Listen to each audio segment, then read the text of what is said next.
اوکی. بله، از اینکه برنامه لایو شد، درود میگم به تمام دوستانی که برنامه رو به شکل لایو میبینید. هنوز برنامه لایو نشده و روی خط نیامده. میبینم که بعد صالح جان این سری از پیش از آغاز برنامه و توی چت اومدند. بله، نوشتن hello صالح. هدایت جان هم رامون هستن، نوشتن peace and greetings, more power to your elbows, thank you. ممنونم هدایت جان. اوکی، اتفاقا باید توی این هفته یه برنامه هم بریزیم برای دیدن دوستان برنده. اما یه نگاه داشته باشم ببینم که ما جلسه مسابقمون که بوده یه هفته 2 هفته پیشاره 18 مسابقه بوده. که مسابقه میشه دوباره 2 تا جلسه 3 تا 4 تا، یعنی 16 با ما دوباره مسابقه داریم فکر کنم. پس حالا باید دقیق‌تر حساب کنم و به موقعش start again. alright. اوکی، خوش آمد میگم به تمام این دوستانی که پیوستن به چت و توی برنامه لایو هستن و دوستانی که دارن میپیوندن. طبق روال روزهای دوشنبه یا بهتر بگیم دوشنبه شب‌ها ساعت 9 شب ایران، اگر اشتباه نکرده باشم چون ساعت ایران عوض شده، الان منم ساعت بر اساس ساعت ایران دوباره 9 دارم چیز می‌کنم. به من بگید اگر که الان ساعت 9 نیست توی ایران، ولی فکر کنم الان ساعت 9 توی ایران. آره، من تا ساعت 9 ایران دارم کلاس رو برگزار میکنم، برنامه رو برگزار میکنم. اگر اشتباه کردم میگم بهم بگید. و طبق روال روزهای دوشنبه ها 7 برنامه هفتگیمون در خدمتتون هستم با پرسش‌های شما. پرسشاتون رو مطرح بفرمایید، در خدمتتون هستم. حالا پرسشاتون در رابطه با ویدیوهایی که دیدید هست یا هر جای دیگری به پرسش خوردید let me know. اوکی، رحمان جان نوشتن های، فرشاد جان نوشتن های، علیرضا جان نوشتن هلو به همه های، همه هلو، خیلی خوش آمدید. علیرضا جان گفتن entrance exam of university entrance exam university. True or false؟ امتحان ورودی دانشگاه. University entrance exam. University entrance exam. حالا ببینم شما کدوم یکی نوشتید. به هر حال تو هم همه رو نوشته بودید. میشه University entrance exam. امتحان ورودی دانشگاه. خب البته چون ما اینجا نداریم، خب مثلا اسم خاصی نداره، ولی خب همینه دیگه، همین که شما نوشتید. University entrance exam. علیرضا گفتن yes it's 9. اوکی، خب دیگه پس حل اشتباه نگرفتم، درست بوده. نوشتن could you explain what is a historical present? Historical present, can you give me an example؟ منظورتون چی هست؟ من متوجه نشدم اصلا. یه مثالی چیزی بدونم داستان چی هستش. Could you explain what is historical present? Historical present.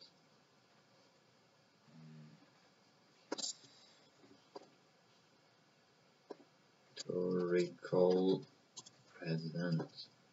چی هستی؟ Oh, historical present tense. Okay, in linguistics and rhetoric, the historical present or historic present, also called dramatic present or narrative present, is the employment of the present tense when past events. اوکی، آره، ما مثلا مثل این داریم توی یکی از داستانه که با یکی از دوستانمون که کلاسشون هم دقیقا بعد از این جلسمون هست، این مدل پرزنت رو کار کردیم. زمانیه که ما داستانی رو داریم، داستانی در گذشته اتفاق افتاده، ولی نریتر یا راوی داستان وارد زمان داستان میشه و میگه داره چه اتفاقی میفته، به جای اینکه بگه چه اتفاقی افتاد. اوکی، میگه که مثلا میخواد بگه که فلانی اومد دید که اینجوریه، اینو گفت. میگه که فلانی میاد میبینه اینجوریه، اینو میگه. نمیگه فلانی آمد دید و گفت. میگه فلانی میاد میبینه و میگه. اوکی، یک لحظه من این لینک کلاسمون رو هم برای یکی از دوستان بفرستم که تشریف بیارن سر کلاس. از کجا لینک رو بیارم الان؟ اینجا کپی ویدیو یورل گابت ببینم میتونن تشریف بیارن یا نه. بذارید بنویسم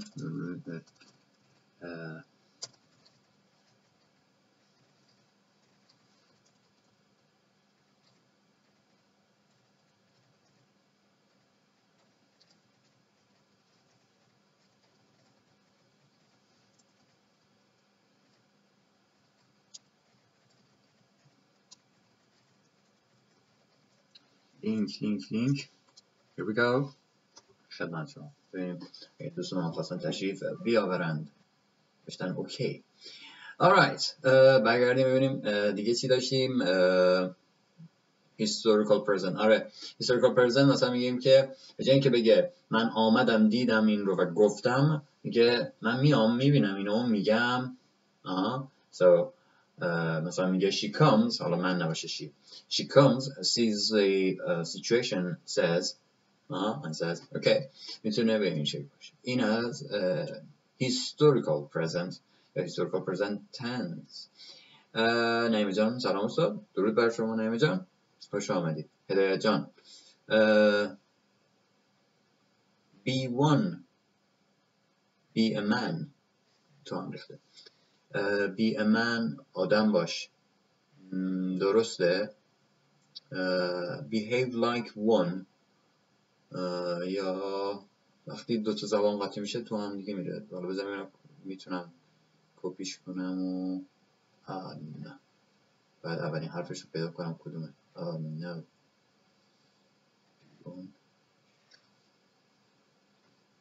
ببرمش توی transliteration نه translation transliteration درستش میکنم. گفته be one آدم باش، be a man مرد باش، behave like one البته اینجا میخواد واسطیه مثل آدم رفتار کنه. behave خب رفتار کردنه، مناسب رفتار کردنه. فقط بگیم behave یعنی آدم باش. میتونه بستگی داره به شرایط به جاش. ممکنه ما به هیچ مثلا ممکنه به کسی نگیم آدم باش، فرد رو ما نتونیم باش اینجوری رفتار کنیم و بگیم درست رفتار کنیم. مثلا برای رفتار وقتی طرف بخواد به بچه‌اش بگه که مناسب اون شرایط رفتار کنه ببخشید میگه behave. اوکی یا سر کلاس یا آموزگار به بچه‌ها چیکار میگه behave یا میگه behave yourselves. این رو هم زیاد میگیم behave yourselves. اوکی حالا be a man مرد باش. آره این توی زبان خودمون تو زبان انگلیسی هم داریم که میگیم چی be a man مرد باش. اوکی حالا اینو گفتید یادم یا اومد به افتاد به چیز. میخوام یکی بگیم که مرد که گریه نمیکنه، کسی میدونه؟ بنویسیدش. مثلا یه بچه رو مثلا گریه میکنه، میخوام بهش بگیم مرد که گریه نمیکنه. اگه کسی میدونه بنویسه. حالا میگم خودم اینو، ولی دوست دارم شما هم امتحانش کنید اگه بلدید بگید. مرد که گریه نمیکنه چی میشه؟ آره be a man مرد باش. be one میتونیم بگیم be one. اوکی ولی خب اگر کانتکستمون مثلا one معنی دیگری داشته باشه، اون وقت یعنی کانتکست ما در رابطه با مثلا one بذارید بهتون میگم مثلا یه کنفرانس بود توی اون گفته بود که اونی باش که نمیدونم اینجوره اونی باش که اینجوره اونی باش که مثلا خانوادت بهت بلا بلا بلا. تو اون سمینار صحبت این بود و آخر سر یه نفر بلند شد گفت I'm the one. اوکی من اون یه نفرم، من اون یکیم. I'm the one یعنی من اینجور آدمیم. اینجا one ربط داره به اون داستان فرد، یعنی اون فرد چون گفته one کسیه که مثلا خانواده‌اش بهش افتخار میکنه، نمیدونم اینه اونه طرف حالا میشه میگه I'm the one. اینجا one ضمیری استفاده میشه، پس میتونه معنی دیگری هم داشته باشه، اما من نه دیگه ابهامی توش نیست. اوکی جان علی رسا دوستمون آیدی جان علی رسا نوشتن هلو با 4 تا او. hello back to you. هدایت جان گفتن حسابداری علوم تجربی هستش یا علوم انسانی؟ Bachelor of Arts Bachelor of Science. was a good question. حسابداری دوستان تجربی یا انسانی، من درست نمیدونم، فکر میکنم تجربی یا انسانی فکر نکنم باشه. نه من فکر نکنم انسانی باشه. Arts Bachelor of Arts, Bachelor of Science, Bachelor of Art. فکر نکنم انسانی باشه. I'm not sure. هدایت جان گفتن که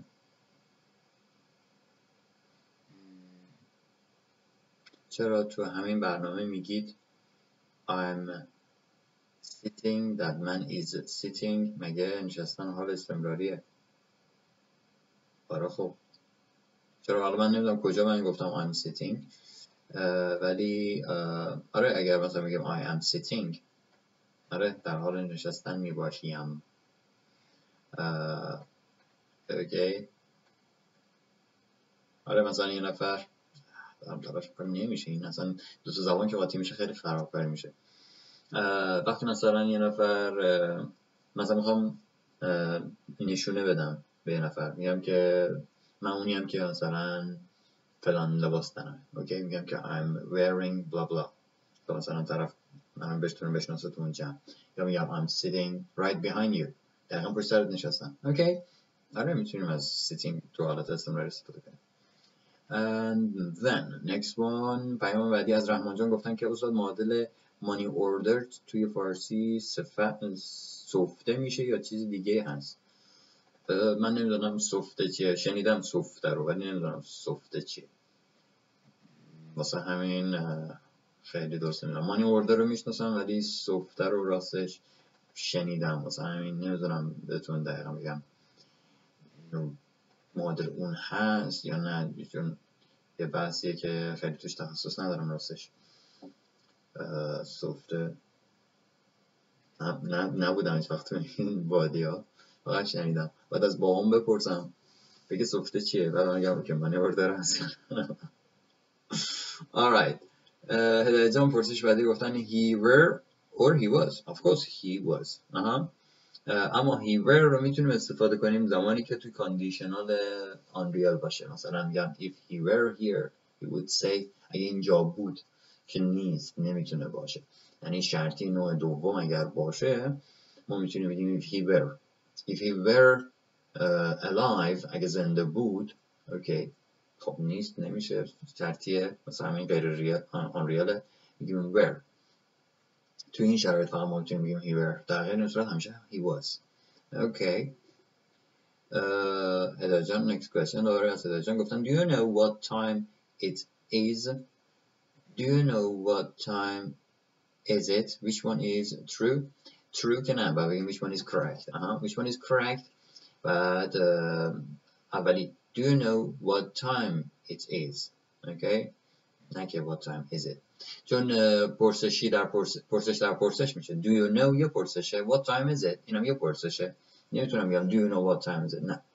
نه باید بگم do you know what time it is. اوکی. در رابطه با این یه ویدیو دارم به نام چگونه پرسشی بسازیم، چگونه پرسشی، یه درسیه، درس how to make questions، راحتش کنم how to make questions. توی اون اول از yes no question آغاز میکنم، بعدش میرم سراغ WH question و در پایان پرسش در پرسش رو مطرح میکنم که اشتباه هست باید حواسمون باشه. do you know پرسیدیم، اوکی، دیگه لازم نیست بقیهش باید کلا خبری بیاد. do you know مثلا what her name is. what her name is میدونی اسمش چی هست، اوکی. اما نمیگیم که مثلا do you know what is her name. what is her name یه پرسش دیگه هست، حالا من کدوم یکی رو پاسخ بدم، do you know رو پاسخ بدم یا what is her name رو پاسخ بدم. اگه بخوای بپرسی اسمش چیه، خب میپرسی what is her name.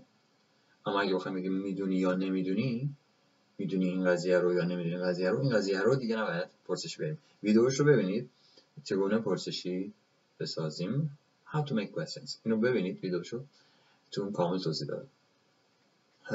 next question.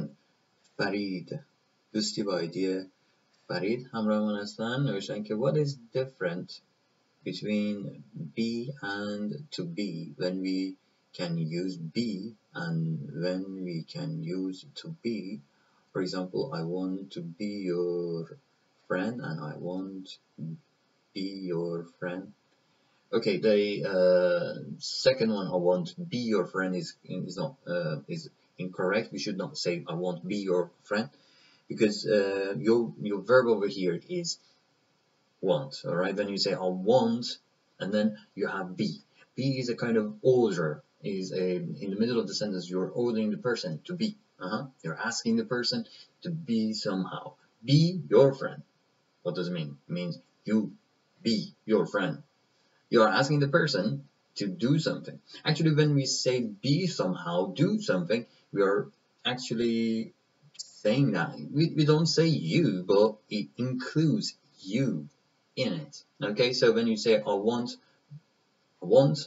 so that is the first person I, which is wanting something. And then be your friend. This is the second person. We're ordering the person to do something. I've got a video on this called A Common Mistake. Watch that video. In that video, I've explained not just be or to be. For example, I went out to see my friend, not I went out to see my friend. No. To see my friend. So we need the to infinitive after the verb. Went out, want, need. I can't say I need be here. No, I need to be. I need to be. So in these cases, we need to have the to infinitive because we've got our verb already. So we need to get rid of the second verb and we change it. We take it to the kind of let's say the to infinitive, so that it's not a verb anymore and it doesn't require a subject.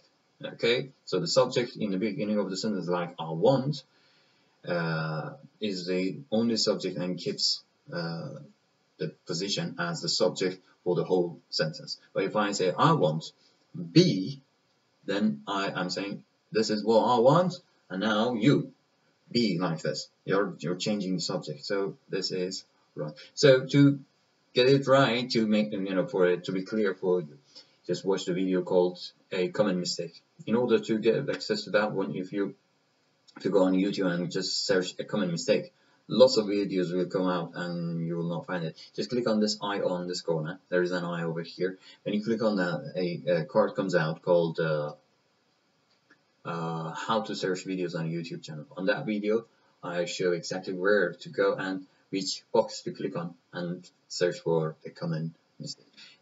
I'm searching for a video called passive. You search for the video called A Common Mistake. You'll find it. Alright? Easily. Alright. اینم پرسش فرید جان پرسیده بودن که تفاوت چی هست که پیام بعدی از علیرضا جان بود که پاک شده. یعنی چی؟ پیام بعدی از محمد جان نوشتن های Rafi from Herat, Afghanistan. Hi Rafi. ببخشید من دقیقا نمیدونم حالا این رو باید رافع آره رافع. ببخشید در حال اگر میتونید حالا باز برام بنویسید ببخشید پیامتون رو اینجوری خوندم.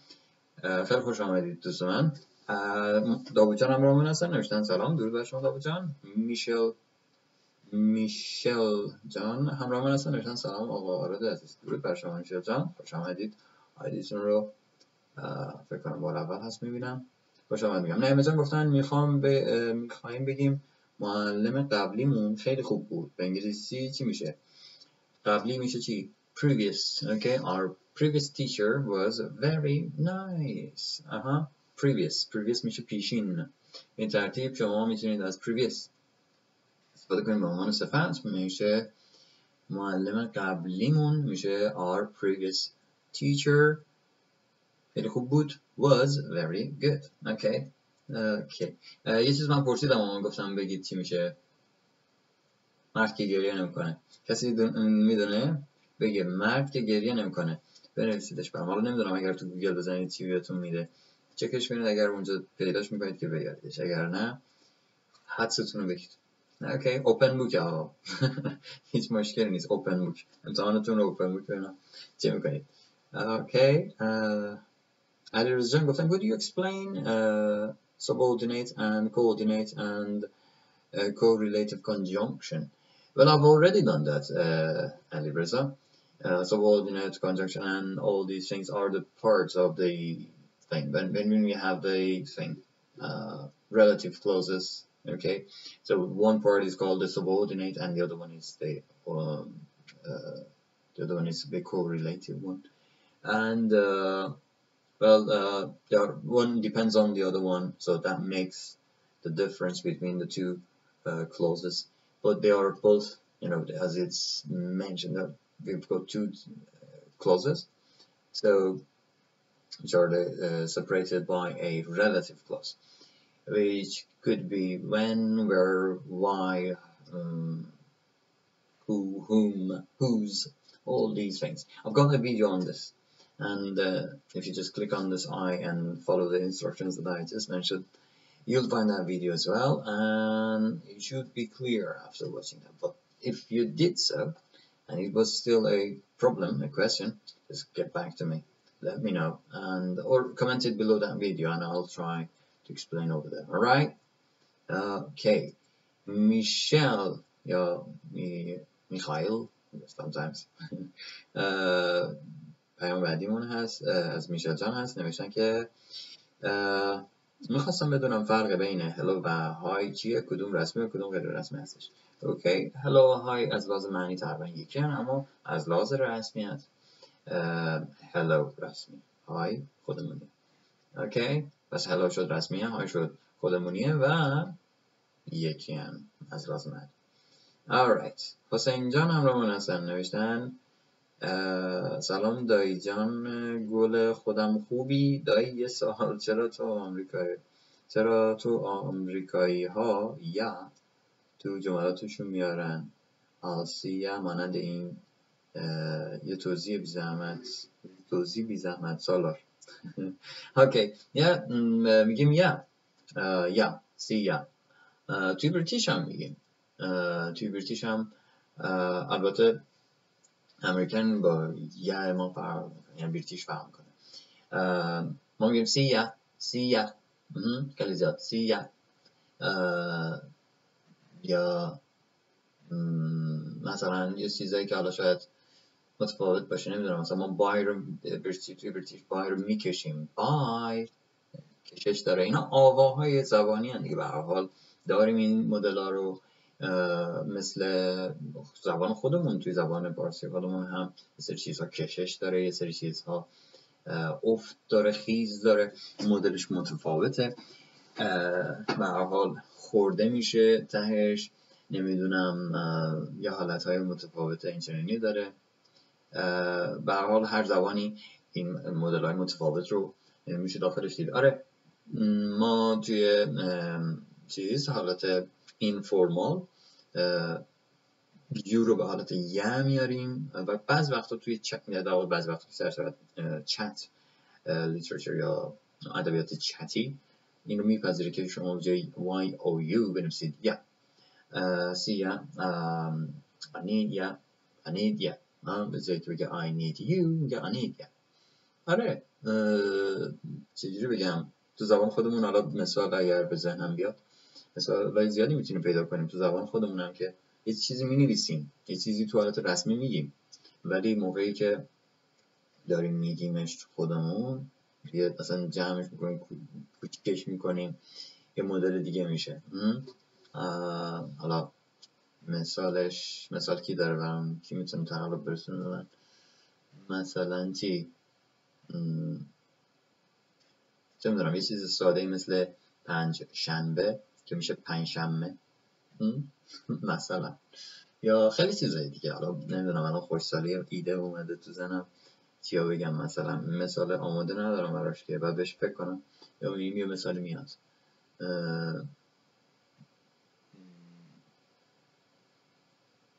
مثلا شما چجوری میتونید یه مثلا واسطاده رو توضیح بدید برای یه نفر که پارسی رو از روی کتاب یاد گرفته؟ میگیم طرف اونجا واسطاده از ایستاده قراره ساخته بشه دیگه. اگه من بنویسمش برای میگم مثلا او آنجا ایستاده است، ولی خب میگیم چی؟ واسطاده.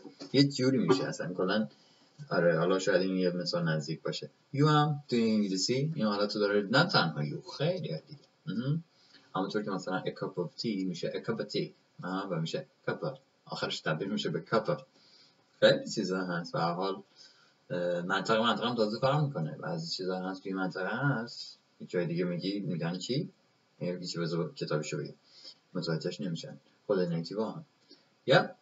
Okay, بریم next one رو ببینیم. از علیرضا جان گفتم what's the difference، نه what's the difference. اوکی یادمون باشه دوستان. پس از the، اوکی، بعد از the ما احتیاج به اسم داریم، نه صفت. اوکی حالا اگر اسمی آوردیم اون اسم یه دونه چیز داشت، یه صفت داشت، شدنیه. ولی توی این پرسش what's the difference، اوکی نه what's the difference. Okay, what's the difference? What's the difference between realize and realize? But well, both are the same with two different spelling rules. Realize with S is British English. Realize with Z is American English. Okay, that's all. They are all the same, no difference. Okay. Next question is also from Ali Reza, says what's the meaning of on you behalf? No. What's or what is, okay? What's the meaning? Not what the meaning. What's the meaning? What's the meaning of on you behalf? No. On your behalf. Means instead of you. Okay? For example, for example, a friend comes to me and says, can you please call this company and tell them blah blah blah, because I can't, because my English, because of blah whatever. And I say, all right, get the phone or call them, and I say, this is all right, I'm calling on behalf of. On behalf of means instead of. It's not for myself. It's not for my gas bill. It's for my friend's gas bill. It's not for my problem. It's for my friend's problem. I'm calling on behalf of Ali Reza. Okay, means I'm talking on behalf. When I say I'm talking on behalf of him, means he can't talk. I could do that. He can't say that himself. I do it instead of him. Maybe he's busy. Maybe he's ill. Maybe maybe he can't speak English. I don't know. Whatever.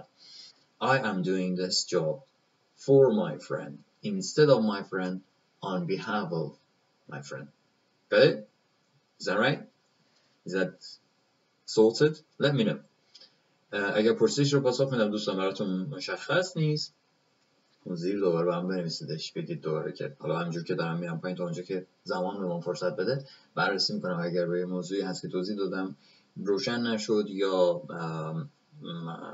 صدا قطع برگردید دوباره برام بنویسیدش که تو همین جلسه تلاش کنیم پاسخ پرسش‌ها رو پیدا کنیم. اوکی.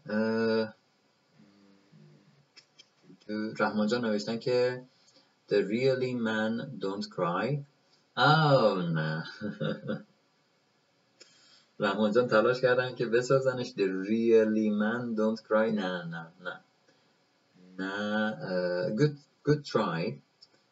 خوب بود تلاشتون، ولی این نبود. میخوایم بگیم مرد که گریه نمیکنه. مثلا یه بچه مثلا 8 ساله داره گریه میکنه، 9 ساله داره گریه میکنه، یه پسر بچه این سن سالی مثلا. اوکی، حالا سناریوش برای اینکه برای همون یکسان باشه، فرض کنید یه پسر بچه 7 ساله 8 ساله 9 ساله هر چی داره گریه میکنه. من میرم پیشش میخوام بهش بگم که مرد که گریه نمیکنه، مرد که گریه نمیکنه. خب اینو بهش بگم. چجوری واسه اینو بهش بگم؟ اینو کمک کنید. alright، حالا حتما بهش پاسخ رو میدم، ولی ببینیم میتونیم پیداش کنیم. خب next one.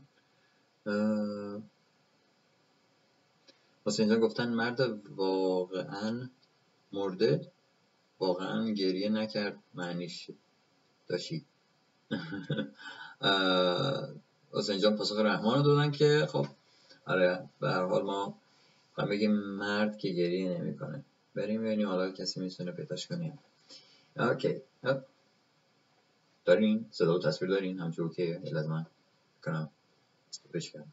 anyway ببینیم بقیه رو. اگر بنویسید برام اگر قطع شده اینها رو حتما بگید. صدامو دارید. اوکی. علیرضا جان گفتن که are adjective and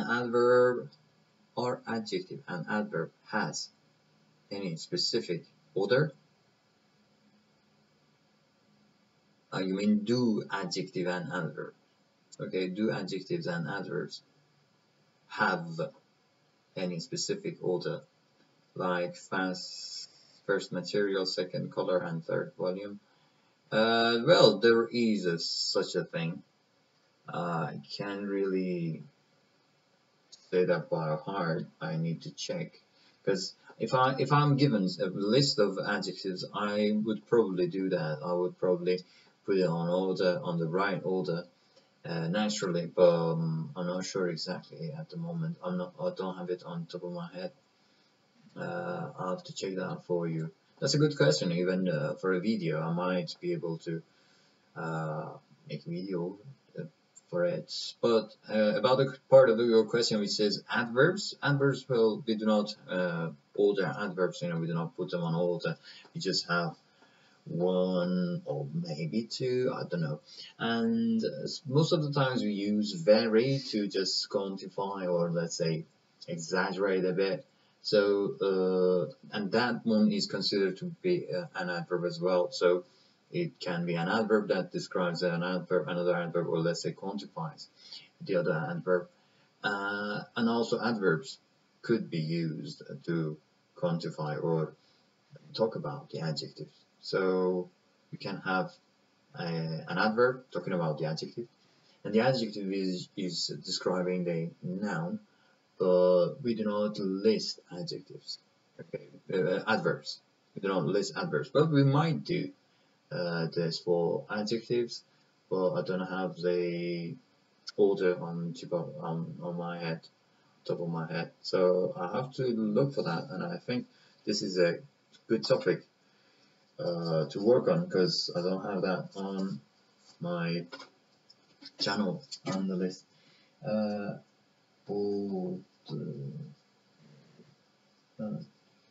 And that is from Ali Reza. I'll try, and if I've got time, I'll try recording this one and putting it on YouTube for you guys. All right.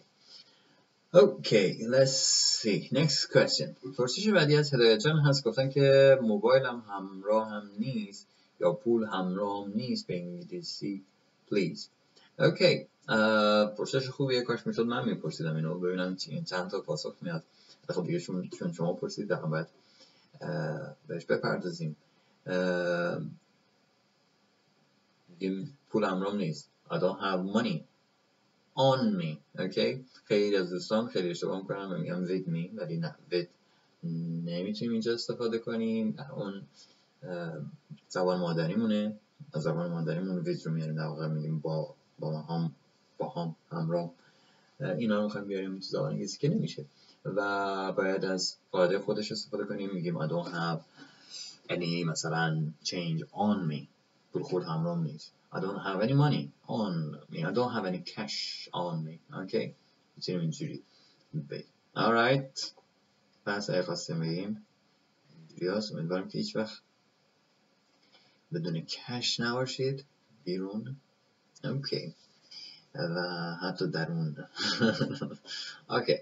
هدایت جان گفتن که write this way یعنی چی؟ write this way مثلا اینو خیلی زیاد میشه استفاده کنیم زمانی که داریم مثلا نمیدونم از پیش میریم و یک نفر رو میخوایم که پشت سر ما بیاد، ما رو همراه پشت سر دنبال کنه، یعنی که از این سمت بیاد. write this way یعنی درست از این ور، که در واقع طرف رو دعوت داریم میکنیم، با گفتن این داریم دعوت میکنیم که از این سر، از اینجا پشت سر من بیا. معمولا زمانی که ما داریم یا طرف رو همراهی میکنیم ازش میخوایم که همراه ما بیاد، یا نه تا یه مسیری باهاش میریم و میگیم write this way، حالا از این ور دیگه خودش مثلا میخواد ادامه بده. اوکی. برای راهنمایی دادنه که بتونه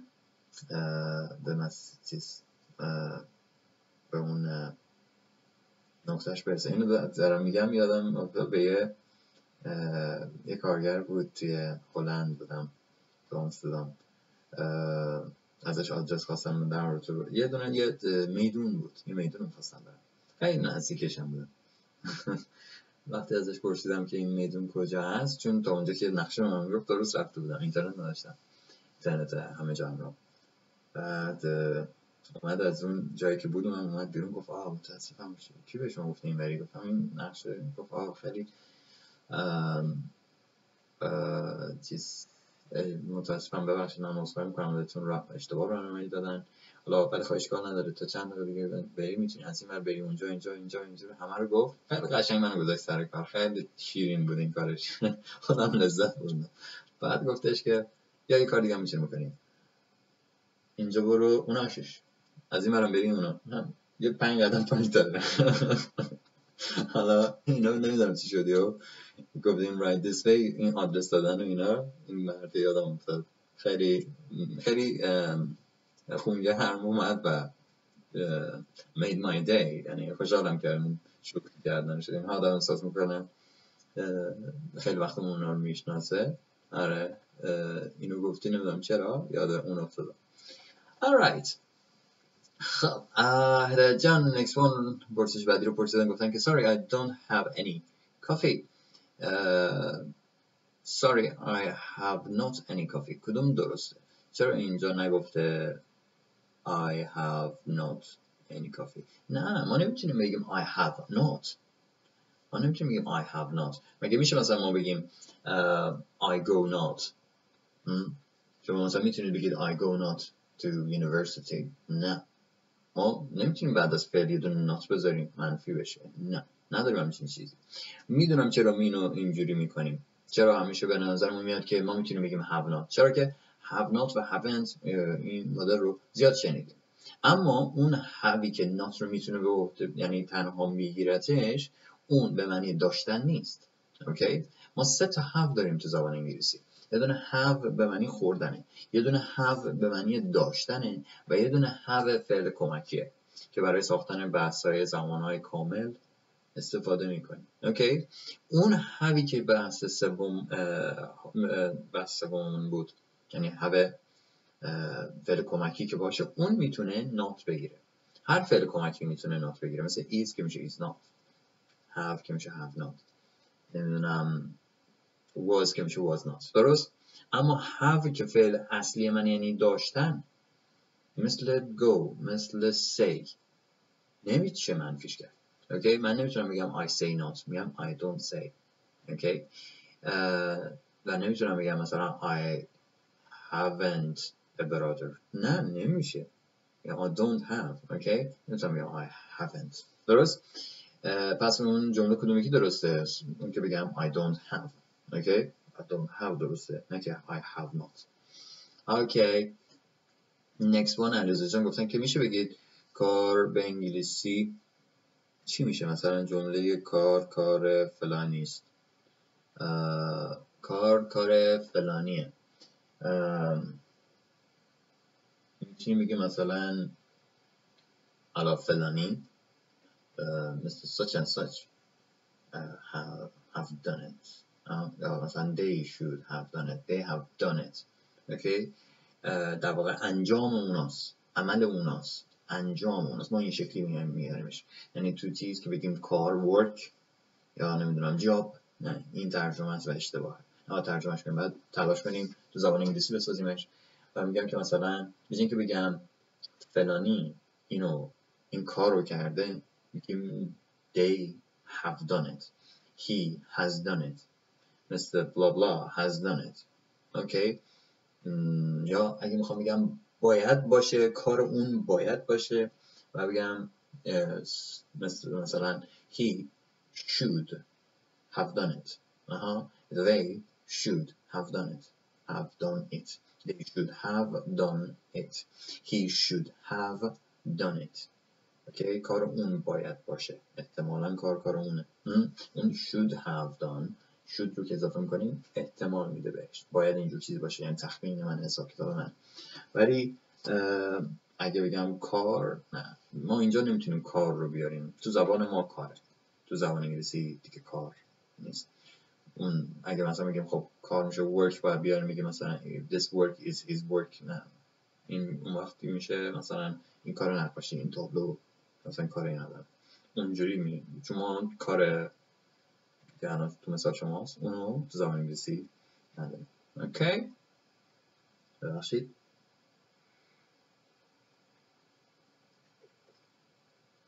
اوکی پیام بعدی فرید جان نوشتن thanks my pleasure no problem.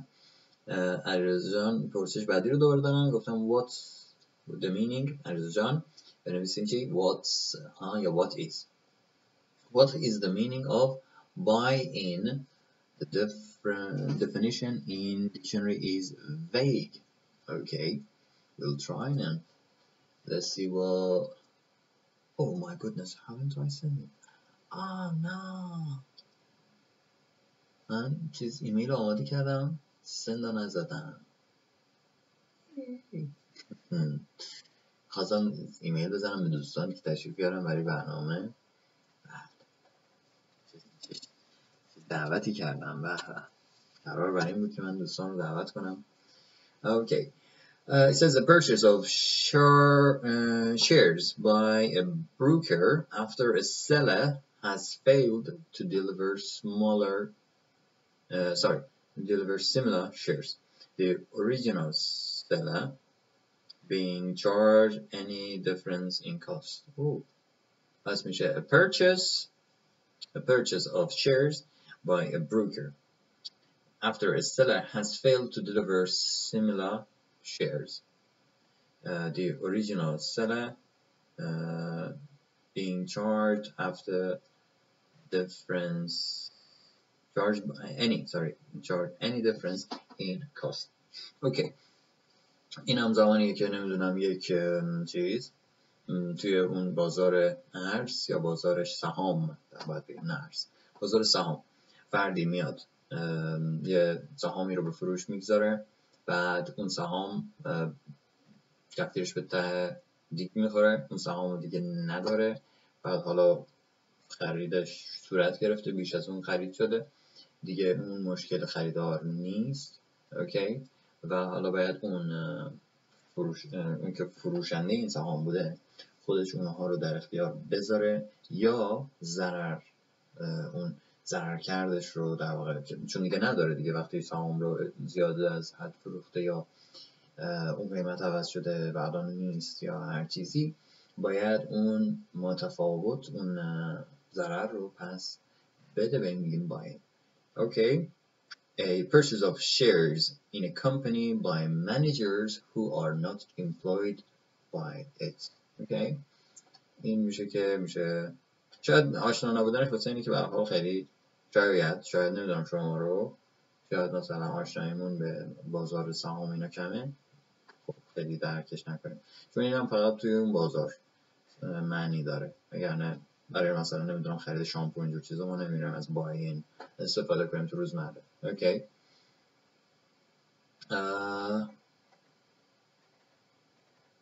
اوکی. پیام بعدی پیام بعدی جان گفتن که فلافل به انگلیسی لطفا میشه فلافل. اوکی. همین فلافل طبعا از مال زبان انگلیسی نیست، وارد زبان انگلیسی شده و اونم بهش میگن فلافل. اوکی. نه فلافل نمیگن، الفالفا یا فلافل.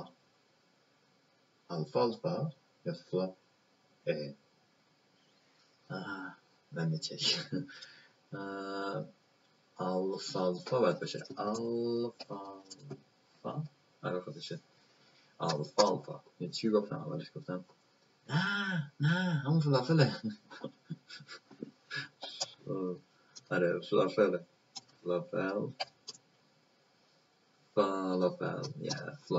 خودشه فلافل. من درست گفته بودم الفالفا، یا رفتم سراغ الفالفا قاطی کردم. خیلی چیزه فلافل درست. کسی نگفت این مرد که گریه نمیکنه چی میشه؟ بگید دیگه. مرد که گریه نمیکنه.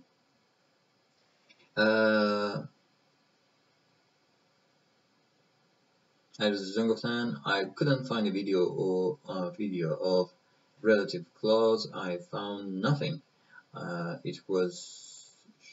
It just show up the video of relative pronouns.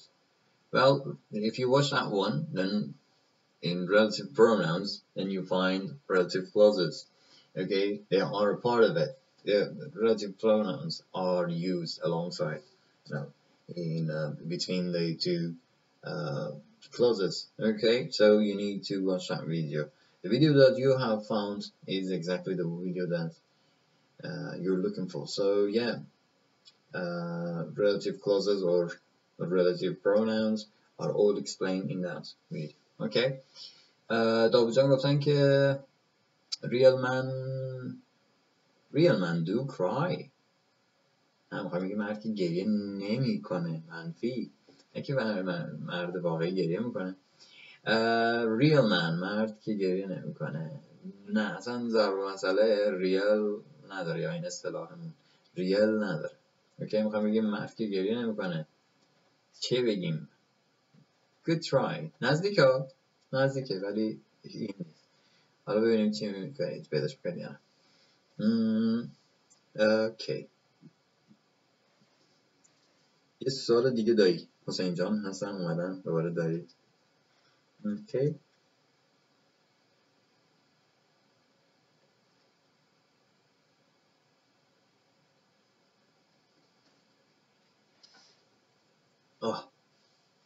حسین جان گفتن که یه سوال دیگه دایی. این چرا میچسبه به فعل و به چه معنی است؟ مثل لوکین یا کامین. من کامین تا حالا ندیدم. حالا بخوام بررسیش کنم ببینم مثلا مشکل از کجاست. شده که به اینجا رسیدیم. اوکی، کامین اشتباهه. تمام اینو کجا دیدین حسین جان؟ لوکین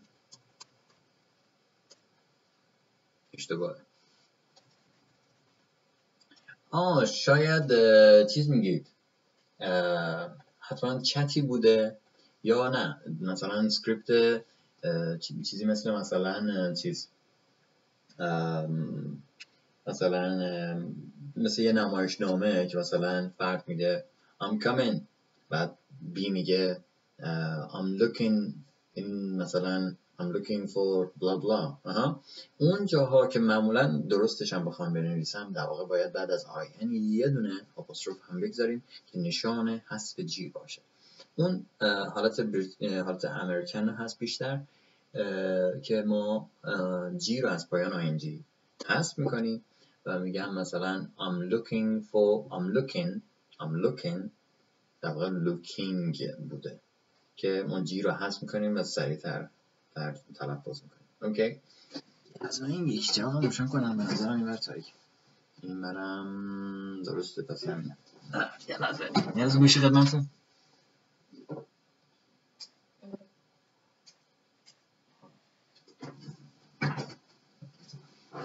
بازگشتیم. alright، بکنم این دفعه بهتره. سیگاد از همی ستیم. البته بستگی داره به رنگ پیرهن من یا تیشرت من. وقتی تیر روشن میشه این خورده گرفتار خراب میشه. اوکی، پس آره اگر دنبال لوکینو کامینو نمیدونم اینجور چیزا تو دیکشنری میگردیم فایده نداره، چیزی بهمون نمیده، نداریم همچین چیزی. اما آره توی چیز توی مثلا چت، اگه مثلا دو نفر با هم چت کردن چتشون رو بخونیم، یا نمیدونم دو نفر رو مثلا دیالوگشون نوشته شده، بعد مثلا این دیالوگشون داریم میخونیم، این مرد اینو میگه زنه اینو میگه مثلا اینا رو وقتی نگاه میکنیم میبینیم که این چیزایی هستن که در واقع با آی ان تموم شدن ولی جی خبری نیست. خب این مدل نرمال صحبت کردن. اوکی، یکی موسمانو بیار. alright، ساله جان گفتم من does not have to cry. نه این یعنی مرد نباید گریه کنه، نه اینم نزدیکه ولی نیست. دوباره یه بار دیگه بگم، یه مثلا فرض کنید یه پسر 8 ساله داره گریه میکنه، میریم بهش میگیم که مرد که گریه نمیکنه، این چی میشه؟ اوکی، ریال رو گفتیم نداره، ریال رو استفاده نکنیم توش. ببینیم بدون ریال میتونیم بسازیم یا نه. سارا جان گفتم واسه درباره جاب اینترویو ویدئویی دارید؟ نه، در رابطه با جاب اینترویو ویدیو ندارم. معمولا در رابطه با این که مثلا میگم اگر رفتید اینجا اینا رو بگید، اگر رفتید اونجا اینا رو بگید، همچین ویدیو ندارم، چون زبان خیلی بزرگتر از یه جاب اینترویو یا یه دونه دندون پزشکی رفتن. ولی وقتی که ما جنرال انگلیسیمون رو خوب کرده باشیم، جاب اینترویو هم میریم، دندون پزشکی هم میریم، همه جا میریم. اوکی، فعلا رو که داشته باشیم میتونیم هم صحبت کنیم، اسما رو که واژه‌ها رو که داشته باشیم، ساختارها رو که داشته باشیم دیگه، محدود به مثلا یه حوزه نیستیم. من فقط دندون پزشکی میتونم مثلا برم، انگلیسی برای دندون پزشکی خوبه، انگلیسی برای مثلا کشاورزی ضعیفه، نمیشه که. انگلیسی اگه درست بشه همه اینا رو درست. جان علی رسا گفتن Sir I study 3 language the same time, so add this.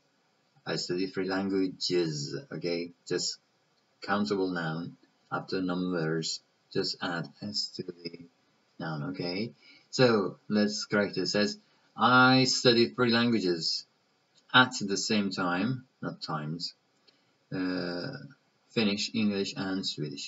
I have to study because I don't have any choice, but there is a problem. My English process going too slow. Can you tell me how I can?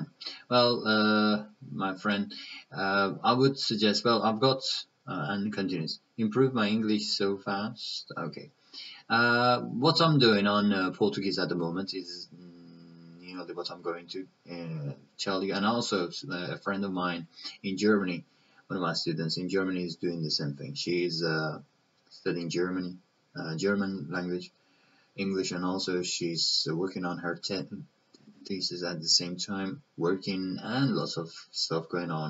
So she's also quite busy. But what she is doing is learning words every single day, committed, with no falling. Okay, no failing. I mean, and I would suggest the same thing. So if you are working on one area of one language, do not do that on the other two. I've got a video on how to learn 2 languages at the same time, or how to learn languages at the same time.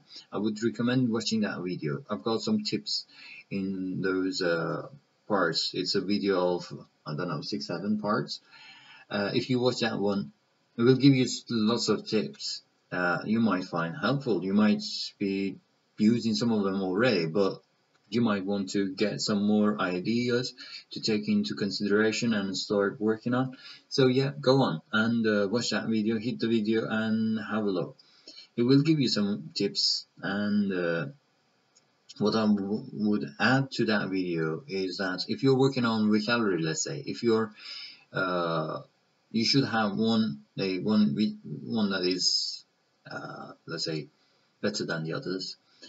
So try changing the areas that you're working. If you're working on the let's say strong one on, let's say, on structures, then do not study structures on the two others, and just learn words. Just simply learn words, and then and you know, with different approaches, different places, different colors, different settings. Okay, please do that. Otherwise, your mind, after a period of time, will get rid of some details and will just stick to, you know, we'll put all the words together, and you want to find a Finnish word and you say that in Swedish, or when you want to say that in Swedish and your English mind stops you, and also you speak your mother tongue, so that can be also interfering. So learning 3 languages at the same time is, I'm not saying that is impossible. It's possible, it's okay. Your mind is more than able to do that, but the thing is, if it is, if you take a step, the wrong step, then it takes a long time for your mind to get rid of those details that has been stored, and then the details that have been stored, and go back and redo that to clear it, and then to build on that. So it is a bit, let's say, tender. It's a bit tender. It's a bit. It's really easy to get mixed up. So what I recommend is, if it is possible for you, put one on hold. But if it is not, don't worry. Just keep doing that. But watch out what you're doing. Measure what you're learning. Analyze what you're doing, and always come out of it. Have a look from outside. See if you're doing things similarly. Then you might want to stop doing that, because if they get too close to each other, especially Finnish and Swedish, they are really similar in many ways. So you might get mix things easily. So and you might not want to end up speaking a, let's say, third language or fourth language, a mixture of all, which is not known by anyone around you. So yeah, just be careful on what you're doing. So just to get a hint, watch the video that I have on, click on that eye on this corner here on my fingertip, and a card will be shown to you called how to search videos on a YouTube channel, and search for how to learn 2 languages at the same time. It will give you lots of points which should be helpful. Well done, you. I wish I was, or that's how I were, in pressure to learn other languages. I have to work, otherwise I would do. Alright, and it is why you said adjectives have instead of has. Adjective have. When did I say that? I'm sorry.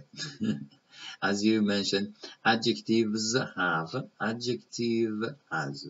Okay. If I have made this mistake, I apologize. You know that. Single subject, single verb. So adjective has. Adverbs have. So it depends. If you're there is no rule. If you're looking for a rule for single one to take plural verb, no, it's simply a mistake. Okay.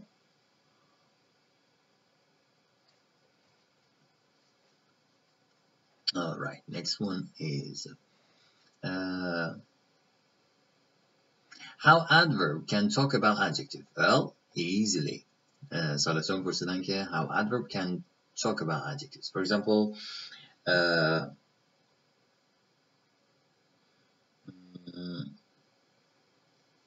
let me give you an example.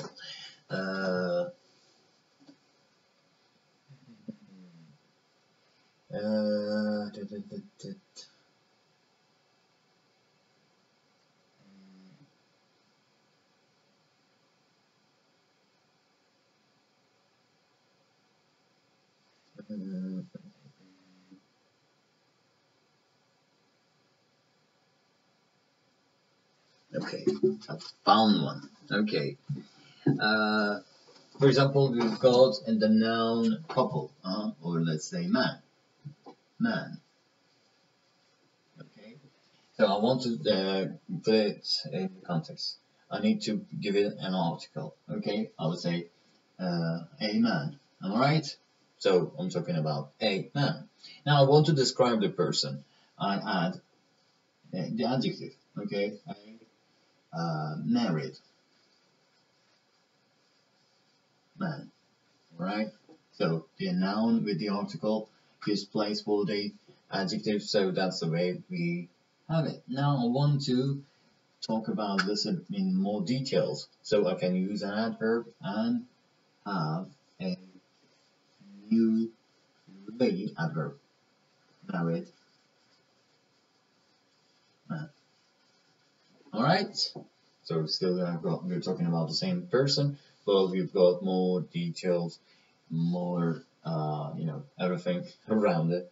So this adjective is talking about this noun, and this adverb is describing the adjective. All right. So here we go. Here's an example. You can find some more. You can make some more examples. If you think of some examples, you can see that, yeah, that is the way it is. We're not talking, it is possible. Yeah, we're not talking about an action. Okay.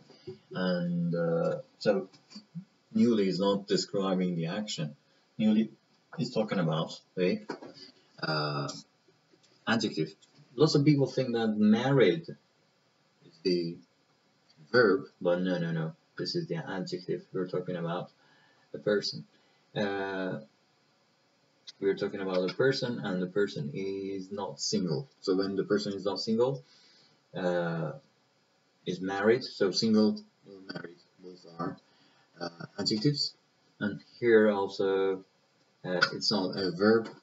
It's like saying, but married is a verb, and ed changes to past tense. No, that's like simple. That's like single. Okay. If I say she is single, I'm not talking about an action that she does. Married is not an action either. All right.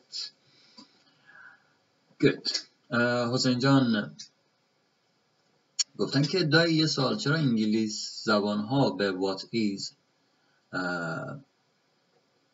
what is your name میگن what in your name what in your name یا به what you want میگن what you want.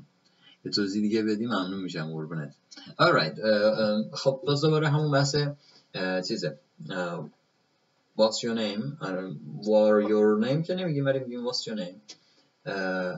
و خب چرا میگیم؟ به خاطر در واقع میگیم ادغام صداها روی همدیگه تاثیر میذارن، به ویژه صداهای حروف صدادار، صدای س و وای.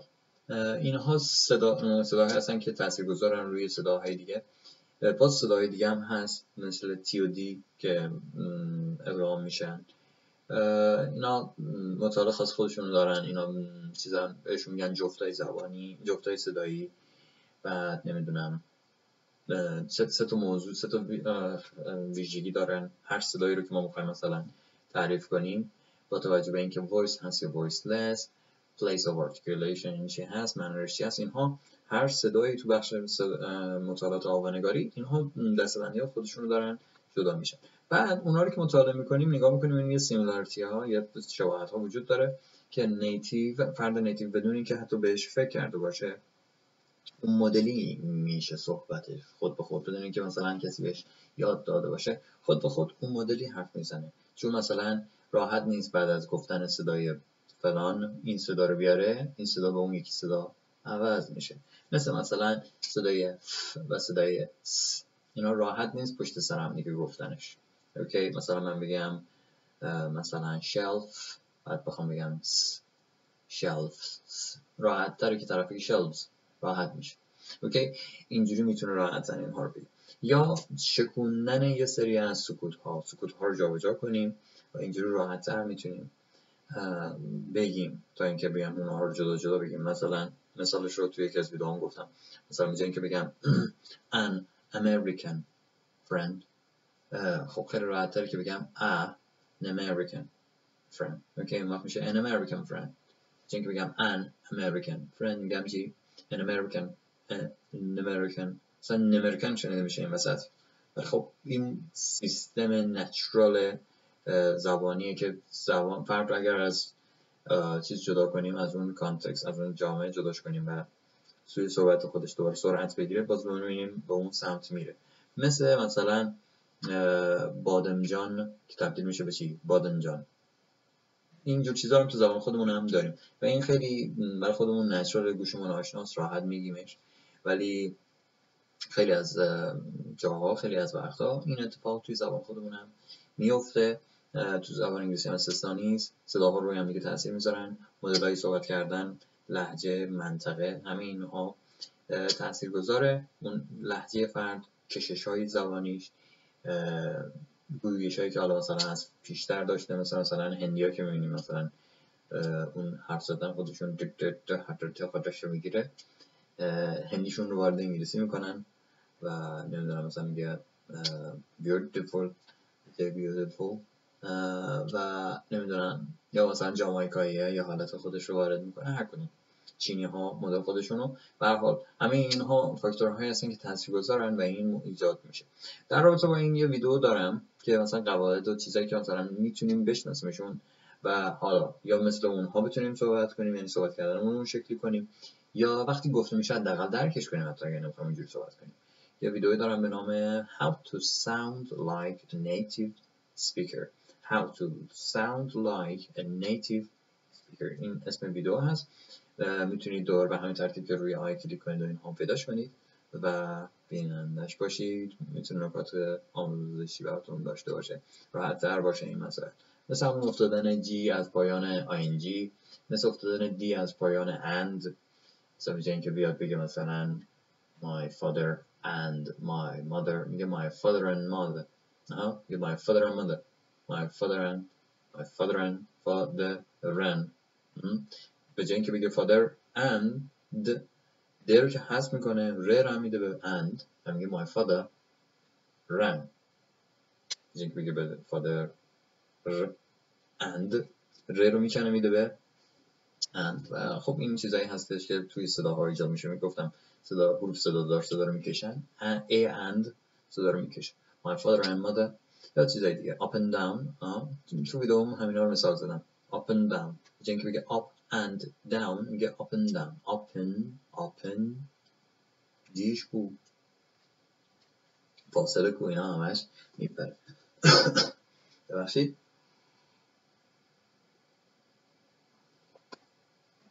اوکی خب next one. سوال جان گفتن که teacher please make the sentence for me. They are like climbing up. Once a month they go to a mountain to climb up. They are like climbing up. Once a month they go to a mountain to climb up. این چیزی که من دارم اینجا میبینم یه خورده قاطی پاتیه. نمیدونم منظورتون از اینکه اینو درست کن این بوده که به هم ریخته است درستش کنیم. من فکر میکنم once نبوده once بوده.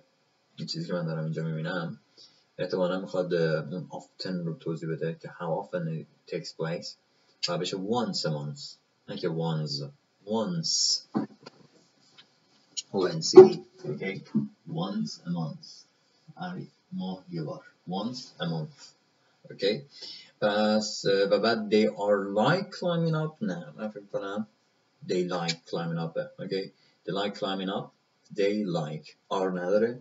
they like climbing up اونها بالا زدن یا صخره‌نوردی اینا رو دوست دارن. once a month they go to a mountain. once a month نه once a month they go to a mountain to climb up. میرن به یه کوهی در کوه که بالا بزنن، در کوه نوردی کنن. اوکی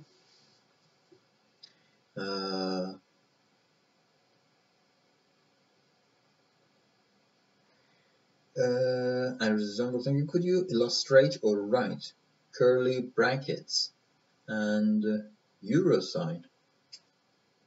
curly brackets and euro sign. I mean this one and this one. این چیزی بود که از من می‌خواستین. اگر منظورتون همین بود متوجه نشدم.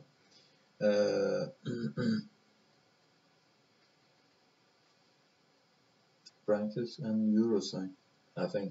could you ادامه داره پرسش بریم پرینتر بریم پیدا میکنیم. could you descend the difference between illustrate and draw. alright okay illustrate به تصویر کشیدنه. illustrate مثلا اون چیزی که ما یه نویسنده انجام میده با گفتارش، مثلا میتونه تصویر رو میدونید مثلا illustrate فرق داره با draw رو یه نقاش انجام میده. اوکی، میشینه نقاشی میکشه. illustrate ممکنه مثلا من بیام الان illustrate کردم و کشیدنش این کار رو تقریبا انجام همون کاره، اما illustrate در وقتا از حد نقاشی و اینها میزنه بیرون و مثلا یه نویسنده میاد میگه که او کشان لنگان در حالی که نمیدونم سمت راست مثلا پیرهنش از شلوارش زده بود بیرون به سمت نمیدونم دری که نیمه باز بود بلا بلا بلا توضیح میده. یعنی همچین جزئیات رو قشنگ میده و میذاره کنار هم و نگاه میکنیم که قشنگ دیدیم اون حرکت رو، اون لنگون رفتن و اون همه چیز رو قشنگ میشه تصویر کرده، اینقدر قشنگ با واژه‌ها کار کرده. این در واقع میشه illustrate.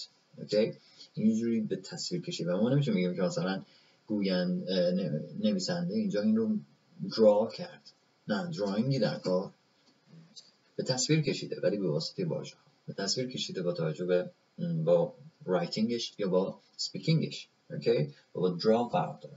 draw هم یه جور illustration ولی نه با واژه‌ها، نه با صحبت. اینجاست که با هم یه فرق داره. اوکی، گفتن که do you know علیرضا جان دوباره پرسش گفتن که do you know any alternative for high number of what not.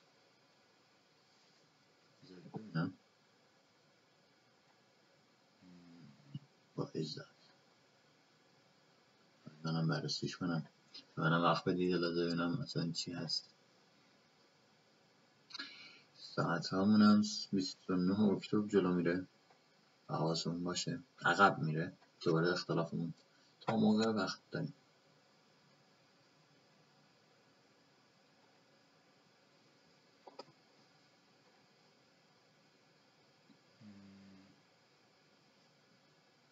award winning cotton as a gift. چی هست؟ داستانیه. House of Whatnot sells made to order handcraft and personalization of special places and moments. All items are handmade and sent worldwide from Bristol, UK. چی هست حالا این؟ نمیدونم، مثل اینکه یه پروداکتی هستش، یه محصولیه. من در مورد این آشنایی چرا ندارم. گفته که drug dealers and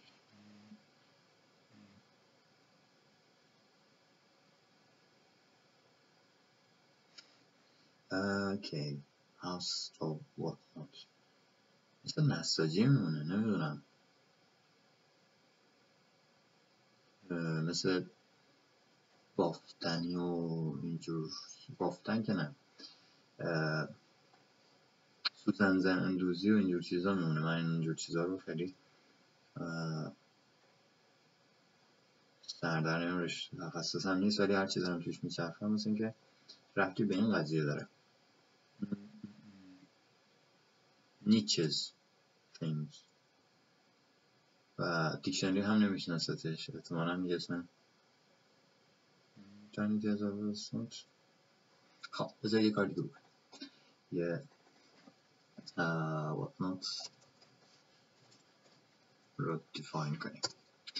Okay, used to refer to an item or items that are not identified but are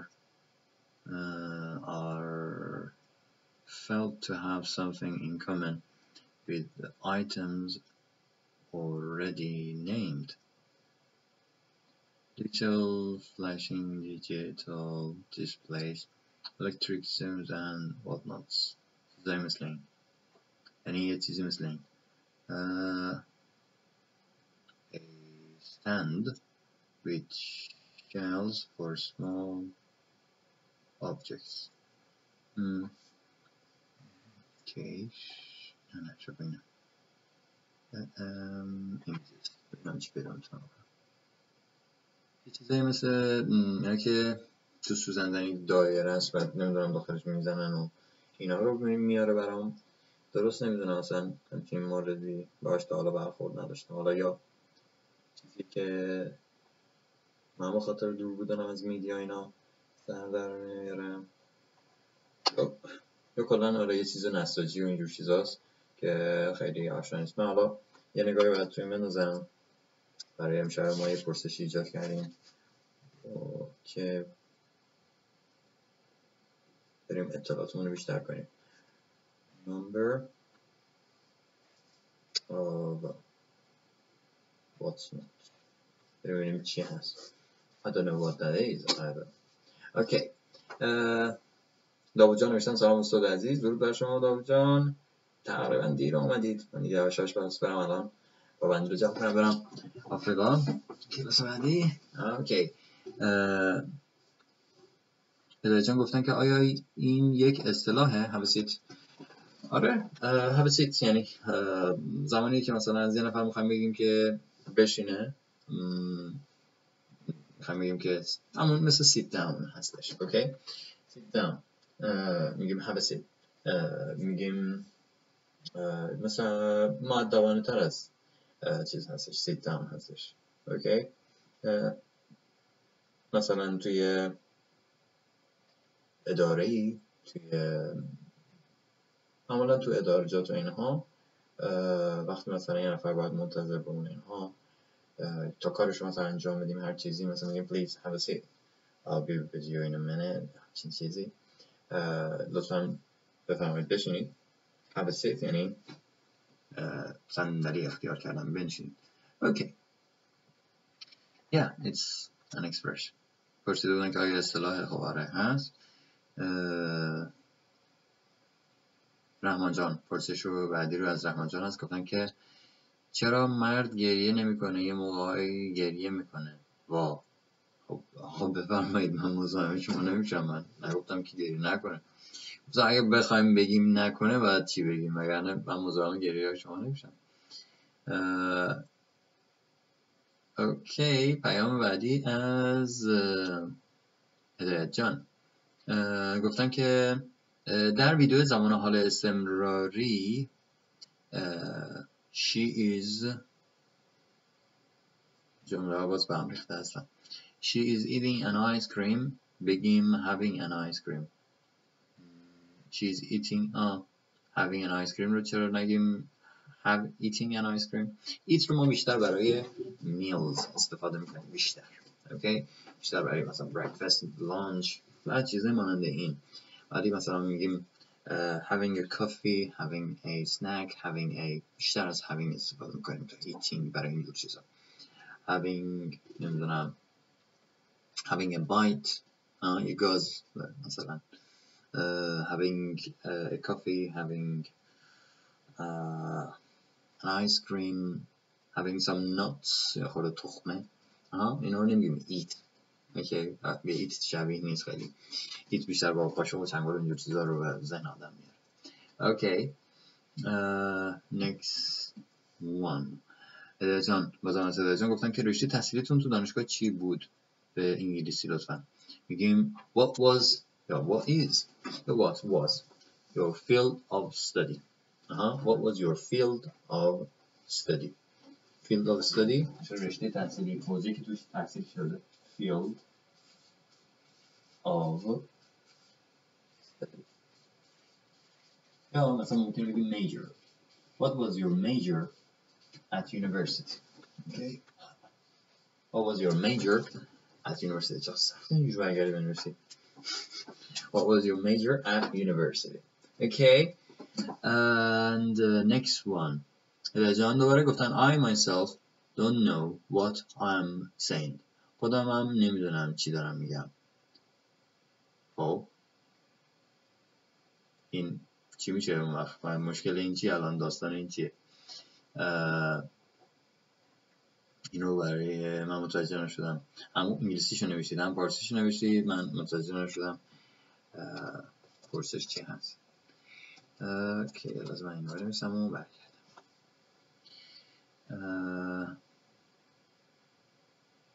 خب بازگشتیم. بله گفتید که I myself don't know what I'm saying. خودم من نمیدونم چی دارم میگم. خب دقیقا همینی که گفتید ترجمه هم کردید. من نمیدونم الان چه کمکی که دست من برمیاد. درست بود جملتون، ترجمهتون هم بود. پرسش بعدی رو ببینیم.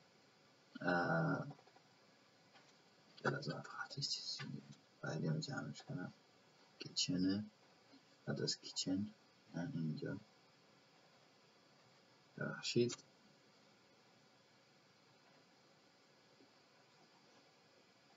خب بله ببخشید. پرسش بعدی از باز صدایتون گفتن که عطر فروش و عطر فروشی به انگلیسی چی میشه؟ perfumer، perfume seller، perfume selling، perfume shop. همش با پرفیوم اصلا چیز جدایی نیست. اتفاقا یادم اینو پرسیده بودید برای اون ویدئوی چیزی که پرایوت داشتیم زمانی که کلاس برنده‌های سری 6 رو داشتیم. آره عطر فروش، پرفیوم سلر، همین خاصی نیست. مثل خود زبان خودمون که میگیم عطر بعد یه دونه فروش میذاریم پشتش، زبان انگلیسی هم اینجوری ساخته میشه. بعد کلمه شیلر یا استها هست دیگه به قول آلمانی‌ها. شیلر به چه معنی هستش؟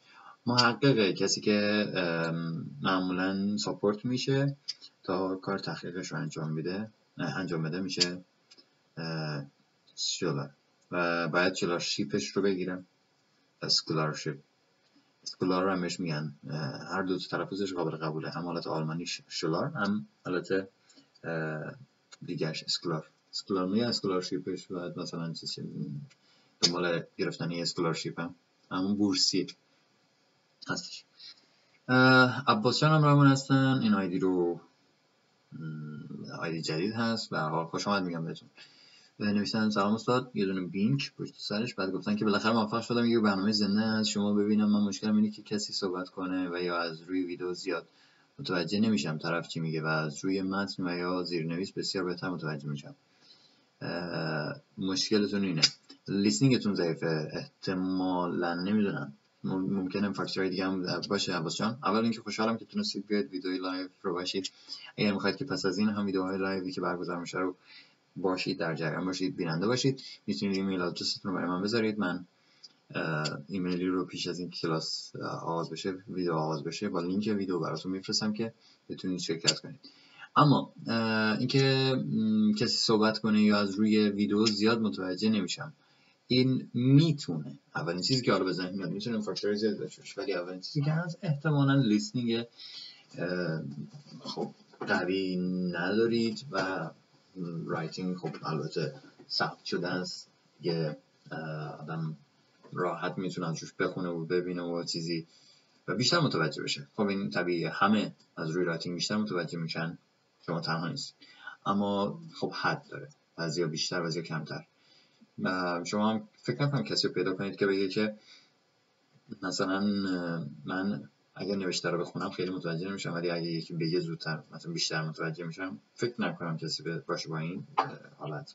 این ترتیب صحبتی که دارید میکنید کاملا طبیعیه و جای نگرانی نداره و احتمالاً اینکه در واقع مشکل اینکه از روی ریدینگ دارید متوجه میشید این مشکل نیست. مشکل اونجاست که مثلا از روی صحبت خیلی متوجه نشید که احتمالاً لیسنینگ شما ضعیف هست که برای اونم تکنیک های وجود داره، راه های وجود داره که بعد اونها رو پیگیری شد.